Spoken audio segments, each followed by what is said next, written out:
को जेएमसी की मैं परमेश्वर का धन्यवाद करता हूँ। एक बार फिर परमेश्वर ने हमें उसकी पाक और पवित्र उपस्थिति में आने के लिए सौभाग्य दिया है, मौका दिया है। पिछले दिनों से हम जो विषय सीखते आ रहे हैं अनादिकाल का परमेश्वर, उसी विषय को आज हम फिर से जारी करेंगे। आइए सर झुकाएं और प्रार्थना करें। महान जीवते परमेश्वर, अनुग्रहकारी प्रभु, मैं आपका धन्यवाद देता हूँ एक बार फिर आपके चरणों में आने के लिए, आपका जीवता वचन सीखने के लिए आपने हमें मौका दिया। प्रभु, इस पृथ्वी के ऊपर प्रभु जीवित लोगों के बीच में एक बार फिर आपने हमें मौका दे दिया। प्रभु, हम आपके शुक्रगुजार हैं। अनादिकाल के विषय को और गहराई से पवित्र आत्मा आप हमें समझाएं और एक एक भाई बहन की, बच्चे बुजुर्ग, नौजवान की, माता की, सबकी ज्ञान बुद्धि समझ प्रभु यीशु मसीह के नाम में खुल जाए। जो भी भाई बहन, बच्चे बुजुर्ग, नौजवान, माताएं, पिताएं और प्रभु भाई बहन इस वचन को सुने, वीडियो को देखें और सुने, पवित्र आत्मा आप उनके हृदयों को बदल दें, आप उनके मनों को, विचारों को बदल दें और पवित्र आत्मा आप उनके हृदयों को कायल करें ताकि वो भी अपने आत्मिक रिश्ते को अपने सृष्टिकर्ता पिता परमेश्वर के साथ, एकमात्र सच्चे परमेश्वर के साथ कायम कर सकें और वो पाप से मन फिरा सकें, पाप से तौबा कर सकें और प्रभु यीशु मसीह को अपना प्रभु और मुक्तिदाता और उद्धारकर्ता करके कबूल कर ले। ये प्रार्थना हमारे उद्धार के कर्ता प्रभु यीशु मसीह के सामर्थी और पवित्र नाम से मांग लेते, सुनो और ग्रहण करो, आमीन। तो मेरे प्रिय भाइयों बहनों, हम पिछले समय में सीख रहे थे अनादिकाल के परमेश्वर के बारे में। आइए फिर हम उस विषय को आगे सीखने जा रहे हैं। तो एक सवाल हमारे मनों में उठता है कि अनादिकाल के परमेश्वर का ज्ञान कैसे प्राप्त होगा। एक बार फिर मैं सवाल को दोहराता हूं कि अनादिकाल का जो परमेश्वर, एकमात्र सच्चा परमेश्वर है, उसका ज्ञान हमें कैसे प्राप्त होगा। आइए परमेश्वर के वचन में से नीति वचन 2 अध्याय 1 से लेकर 5 वचन तक हम पढ़ते हैं। हे मेरे पुत्र, यदि तू मेरे वचन ग्रहण करे और मेरी आज्ञाओं को अपने हृदय में रख छोड़े, तो यदि मनुष्य जाति परमेश्वर के वचनों को ग्रहण करती है और परमेश्वर की आज्ञाओं को अपने हृदय में रखती है और बुद्धि की बात ध्यान से सुने और परमेश्वर की जो बातें हैं, जो पवित्र आत्मा ने लिखवाया है, पवित्र आत्मा ने जो बुद्धि की बातें इसमें लिख के दी हैं, परमेश्वर की बुद्धि की बातें जो इसमें लिख के दी हैं, अगर मनुष्य जाति उनको ध्यान से सुने और समझ की बात मन लगाकर सोचे, अपना मन परमेश्वर के वचनों को समझने में लगाए और प्रवीणता और समझ के लिए अति यत्न से पुकारे, यानी परमेश्वर के वचनों को समझने की बुद्धि को मांगने के लिए परमेश्वर के सामने घुटनों के बल आकर के परमेश्वर से समझ की प्राप्ति के लिए प्रार्थना अगर मनुष्य जाति करती है, अगर मनुष्य जाति यत्न से वो ऐसा पुकार करके, चिल्ला चिल्ला करके, दुहाई दे दे करके कि हे मेरे परमेश्वर, हमें ऐसी ज्ञान बुद्धि समझ दे कि हम तेरे जीवित वचनों को सीख सकें, समझ सकें, हमें पवित्र आत्मा का दान दे ताकि पवित्र आत्मा द्वारा लिखवाया गया ये वचन को हम समझ सकें। क्योंकि कोई भी मनुष्य अपनी बुद्धि के द्वारा, अपनी आत्मा प्राण शरीर के द्वारा, अपनी समझ के द्वारा, अपने वैज्ञानिक ज्ञान के द्वारा परमेश्वर के वचन को, परमेश्वर के कलाम को समझ नहीं सकता, क्योंकि इसको लिखवाने वाला पवित्र आत्मा है और पवित्र आत्मा ही इस वचन को समझा सकता है। 4 और 5 वचन भी मैं पढ़ रहा हूँ। और चांद और उसको, यानी परमेश्वर के वचन को सीखने के लिए, समझने के लिए बुद्धि और समझ को उसको चांदी के समान ढूंढे और गुप्त धन के समान उसकी खोज में लगा रहे, तो तू यहोवा के भय को समझेगा और परमेश्वर का ज्ञान तुझे प्राप्त होगा। यदि हम परमेश्वर के वचन को समझने का प्रयास इस रीति से करते हैं, बुद्धि और समझ की प्राप्ति का प्रयास हम इस रीति से करते हैं जैसे एक मनुष्य चांदी को ढूंढता है या चांदी के समान ढूंढे, परमेश्वर के वचन के ज्ञान को अगर पाना है तो उसके लिए ऐसी बुद्धि और समझ का होना बहुत जरूरी है जिस रीति से गुप्त धन के समान, यानी एक मनुष्य को बताया जाए कि इस जमीन में जगह निश्चित नहीं है लेकिन गुप्त धन दबा करके रखा हुआ है, तो वो मनुष्य अपने प्रयासों को बहुत भरसक तरीके से, यानी बड़ी दिलेरी के साथ, मेहनत के साथ, और उसको एक इच्छा रहती है कि वो इस जमीन में जो दबा हुआ गुप्त धन मुझे मिल जाए, और जैसे वचन में लिखा उसको चांदी के समान ढूंढे। मतलब बुद्धि और समझ की प्राप्ति के पीछे कितना अधिक प्रयत्न और प्रयास एक मनुष्य को लगाने की आवश्यकता है, और बुद्धि और समझ परमेश्वर ही दे सकता है। और आगे वचन में लिखा है, तो तू यहोवा के भय को समझेगा और परमेश्वर का ज्ञान तुझे प्राप्त होगा। 6 वचन में लिखा, क्योंकि बुद्धि यहोवा ही देता है। तो मेरे प्रियो, बुद्धि को कौन देता है? परमेश्वर। जिस बुद्धि के द्वारा हम परमेश्वर के वचन को पढ़ते हैं, मनन करते हैं, और पवित्र आत्मा हमें सिखाता है कि अनादिकाल का परमेश्वर कौन है और उससे किस रीति से ये पापी मनुष्य जाति मेल कर सकती है। तो मेरे प्रियो, आगे हम नीति वचन 2 अध्याय 10-11 वचन भी पढ़ते हैं। क्योंकि बुद्धि तो तेरे हृदय में प्रवेश करेगी और ज्ञान तुझे सुख देने वाला लगेगा, विवेक तुझे सुरक्षित रखेगा और समझ तेरी रक्षक होगी। एक बार फिर मैं पढ़ता हूँ, क्योंकि बुद्धि तो तेरे हृदय में प्रवेश करेगी।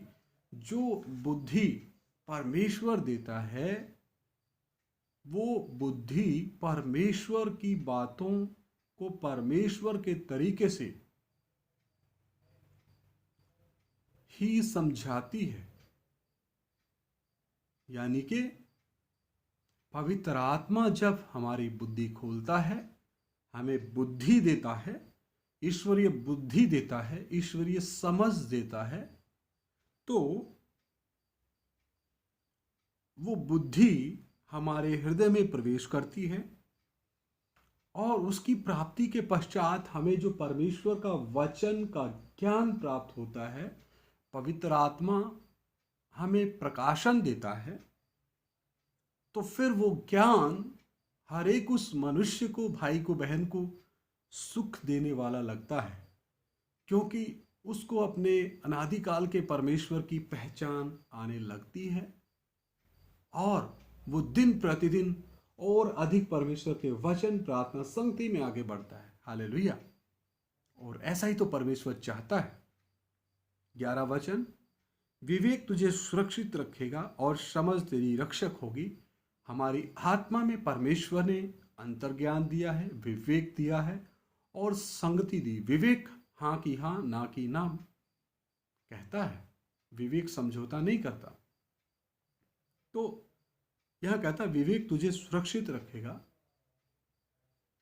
यानी जब एक भाई या बहन परमेश्वर के वचन के दायरे से बाहर जाएगा, तो ये विवेक को पवित्र आत्मा कहेगा, अगुवाई करेगा कि ये मेरी बेटी या बेटा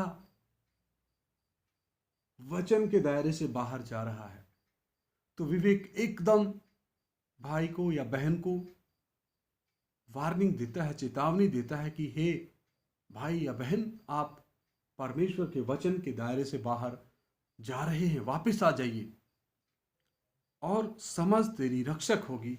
उसके पश्चात जो पवित्र आत्मा द्वारा दी गई ईश्वरीय बुद्धि, जिसकी प्राप्ति के कारण हमें परमेश्वर के वचन का ज्ञान प्राप्त होता है और उसके पश्चात वो ज्ञान हमें प्रिय लगता है। फिर हमारा मन परमेश्वर के वचन में दिन प्रतिदिन लगता जाता है और फिर विवेक उस भाई या बहन की रक्षा करता है, सुरक्षित रखता है और समझ हमारी रक्षक की भूमिका निभाती है। फिर हम जो भी हमारे जीवन में कार्य हम करते हैं उसमें हम परमेश्वर से प्रार्थना करते हैं, पवित्र आत्मा हमने किस रीति से आगे चलना है। तो मेरे प्रिय भाइयों बहनों, परमेश्वर का वचन स्पष्ट है कि अगर एक मनुष्य ने नादिकाल के परमेश्वर को जानना है तो मनुष्य अपने आत्मा के द्वारा नहीं जान सकता, प्राण के द्वारा नहीं जान सकता, शरीर में 5 इंद्रियों के द्वारा नहीं जान सकता। हाँ, आत्मा में अंतर्ज्ञान है जिसके द्वारा एक मनुष्य परमेश्वर को जानने की इच्छा को प्राथमिकता दे सकता है और एक मनुष्य अपनी स्वतंत्र इच्छा से दुष्ट शक्तियों के साथ भी अपना संपर्क बना सकता है। और विवेक एक मनुष्य को सही मार्ग और गलत मार्ग के बारे में एक चेतावनी देने का काम करता है। और संगति जो आत्मा में एक अंग है, संगति एक मनुष्य दुष्ट आत्माओं के साथ भी कर सकता है और अगर उसकी इच्छा है, उसके अंतर्ज्ञान में ये इच्छा आई है, विचार आया है कि नहीं, मैंने मेरे आत्मिक पिता, मेरी आत्मा को रचने वाले एकमात्र सच्चे परमेश्वर को जानना है, तो वो कोशिश करता है। उसके मन की इच्छा दिन प्रतिदिन प्रबल होती जाती है और ठीक समय पर परमेश्वर अपने दासों को उस भाई या बहन के पास भेज देता है और परमेश्वर के 5 प्रकार के सेवक परमेश्वर के सुसमाचार को उस भाई या बहन को बांटते हैं। और यदि वह भाई या बहन पश्चाताप के साथ रोते हुए अपने पापों का अंगीकार करता है और रोमियो की पत्री 10 अध्याय 9 वचन के अनुसार प्रभु यीशु मसीह को अपना प्रभु और मुक्तिदाता और उद्धारकर्ता करके अपने मुंह से अंगीकार करता है, हृदय से मान लेता, ग्रहण कर लेता है, तो उसका सचमुच में उद्धार हो जाता है। हालेलुया। फिर वो संगति परमेश्वर के साथ करने लग जाता है। फिर वो परमेश्वर की देह यानी कलीसिया में शामिल हो जाता है। दिन प्रतिदिन आत्मिक भोजन खाते हुए वो बलवंत होता जाता है और सिद्धता के मार्ग में संयम और धीरज के साथ दौड़ने के लिए तैयार हो जाता है। तो मेरे प्रिय भाइयों बहनों, अनादिकाल के परमेश्वर को अगर जानना है तो नम्रता और दीनता और टूटे मन के साथ क्रूस पे लटके देहधारी परमेश्वर के चरणों में घुटनों के बल जाकर के उसको अपना प्रभु और मुक्तिदाता करके अंगीकार करना है और उसे याचना करनी है कि प्रभु, आप मेरे पापों और श्रापों के लिए ही इस पृथ्वी पे आए। मैं ऐसा विश्वास करता हूं या करती हूं, मेरे पापों और श्रापों को प्रभु माफ करे।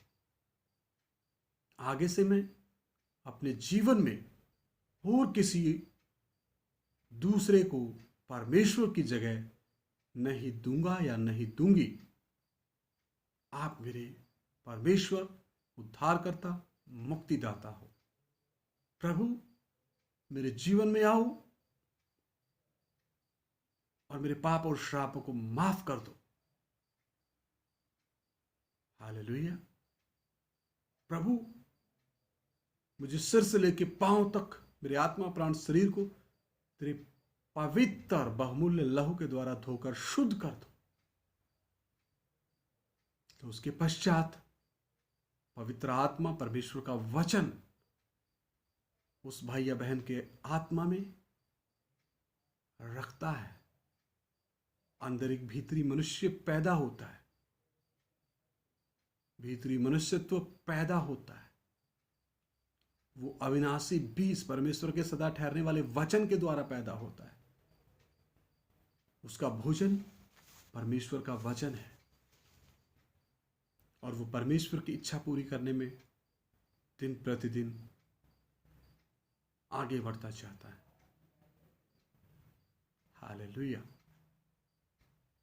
और कोई दूसरा रास्ता है ही नहीं अनादिकाल के परमेश्वर को जानने का,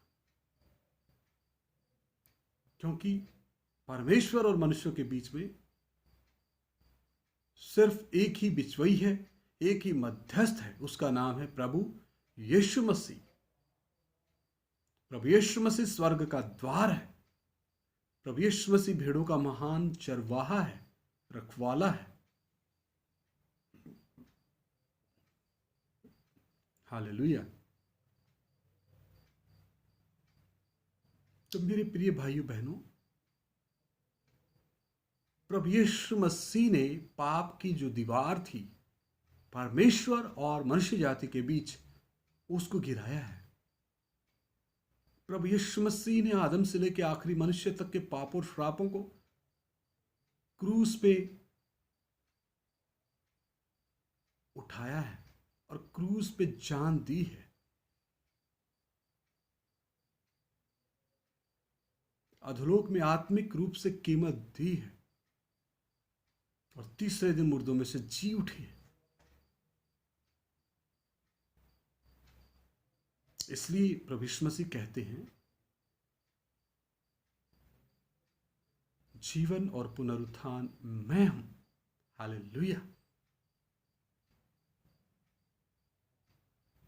जो कोई मुझ पर विश्वास करता है, यूहन्ना रचित सुसमाचार में लिखा है, यदि कोई मुझ पर विश्वास करते, यदि वह मर भी जाए तो फिर भी वो जिएगा, और जो जीवित हैं वो कभी ना मरेंगे।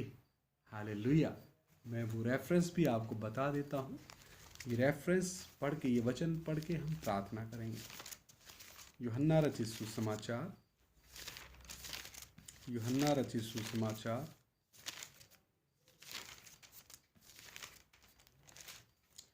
आप मेरे साथ निकालें।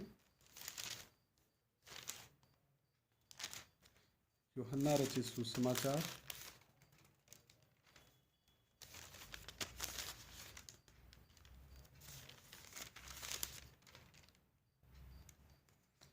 आठ अध्याय, यूहन्ना रचित सुसमाचार 8 अध्याय 51 वचन। मैं तुमसे सच सच कहता हूं कि यदि कोई व्यक्ति मेरे वचन पर चलेगा तो वह अनंत काल तक मृत्यु को ना देखेगा। हालेलुया। और भी वचन मैं आपको देता हूं। यूहन्ना रचित सुसमाचार 11 अध्याय, उसका 24 वचन, 25 वचन और 26 वचन मैं पढ़ता हूं। यूहन्ना रचित सुसमाचार 11 का 25 और 26। यीशु ने उससे कहा, यानी कि मार्था से कहा, जो कोई मुझ पर विश्वास करता है। यीशु ने उससे कहा, पुनरुत्थान और जीवन मैं ही हूं, और जो कोई मुझ पर विश्वास करता है, यदि वह मर भी जाए तो भी जिएगा। गुप्त आगमन में वो जिएगा। हालेलुया। और जो कोई जीवित है और मुझ पर विश्वास करता है, वह अनंत काल तक ना मरेगा। क्या तू इस बात पर विश्वास करती है या करते हो? आप जो भी भाई बहन, माता पिता, बेटा बेटी, नौजवान भाई, नौजवान बहन, इस विषय को देख रहे हो, इस वीडियो को देख रहे हो, क्या आप ऐसा विश्वास करते हो? अगर आपका ऐसा विश्वास है तो अनंत जीवन आपका है। ये परमेश्वर का वादा है, ये परमेश्वर के जीवते वचन का वायदा है। ये परमेश्वर के वायदे पक्के हैं, अटल है। हालेलुया। तो अनादिकाल के परमेश्वर को जानना है, उससे पहले क्रूस पे लटके मसीहा को जानना है, क्रूस की कथा को जानना है। आइए सर झुकाएं, प्रार्थना करें। महान जीवते परमेश्वर, अनुग्रहकारी प्रभु, मैं आपका धन्यवाद देता हूं। प्रभु, आपने देहधारी होकर के दूसरे व्यक्तित्व में, पुत्र के व्यक्तित्व में हमारे पाप और श्राप को उठाया। वचन कहता, जब हम पापी ही थे तो हम अधर्मियों के लिए धर्मी मरा। हालेलुया। प्रभु, हम इस लायक नहीं थे। हम जितना भी धन्यवाद दे प्रभु, उतना ही कम है। हे परमेश्वर, देने के लिए हमारे पास कुछ नहीं, क्योंकि आपने हमें भी, हमारे शरीरों को भी अपने बहुमूल्य पवित्र लहू के द्वारा खरीद लिया है। हम अपने नहीं हैं, हम परमेश्वर की पवित्र आत्मा के मंदिर हैं। ये सौभाग्य आपने दिया प्रभु, मैं आपका शुक्रगुजार। प्रभु, जो भी भाई बहन, बच्चे, बुजुर्ग, नौजवान, माता पिता जो इस भाषा को समझने वाले इस वीडियो को सुने, पवित्र आत्मा एक को कायल करे और वो अपना रिश्ता प्रभु यीशु मसीह के द्वारा पिता परमेश्वर के साथ एक कर ले, फिर से जुड़ जाएं, पाप से तौबा कर ले, मन फिरा ले। हालेलुया। और एक की ज्ञान बुद्धि समझ प्रभु यीशु मसीह के नाम में खुल जाए। प्रार्थना हमारे उद्धार के कर्ता प्रभु यीशु मसीह के सामर्थ्य और पवित्र नाम से मांग लेते, सुनो और ग्रहण करो। आमीन। सभी को जय मसीह की। ये वीडियो थोड़ा लंबा हुआ है, लेकिन परमेश्वर की मर्जी पूरी हो और आप इन वचनों को सुने, मनन करें और आत्मा में जो विवेक है उसकी आवाज को सुने और परमेश्वर से पूछे, प्रभु, क्या सचमुच अनादिकाल के परमेश्वर के साथ अगर मैंने रिश्ता कायम करना है, मजबूत करना है, क्या यही तरीका है? क्या क्रूस पे लटके मसीहा वाला ही रास्ता एकमात्र सच्चे परमेश्वर के साथ अपने आत्मिक रिश्ते को मजबूत करने वाला है, या कोई और भी रास्ता है? आप खुद पूछें। मुझे तो क्रूस पे लटके मसीहा के द्वारा अनंत जीवन मिला है। हालेलुया। मैं परमेश्वर का आभारी हूं। ये परमेश्वर ने ये दान दिया है, ये परमेश्वर का दान है। वचन कहता है, विश्वास के द्वारा अनुग्रह ही से तुम्हारा उद्धार हुआ है, कर्मों से नहीं, व्यवस्था को मानने से नहीं, अनुग्रह ही से। हालेलुया। दान एक परमेश्वर, उद्धार एक परमेश्वर की तरफ से दान है। ये फ्री ऑफ कॉस्ट, सिर्फ विश्वास के द्वारा अनुग्रह ही से मेरा उद्धार हुआ, और परमेश्वर आपको भी देना चाहता है। सभी को जय मसीह की। मारानाथा।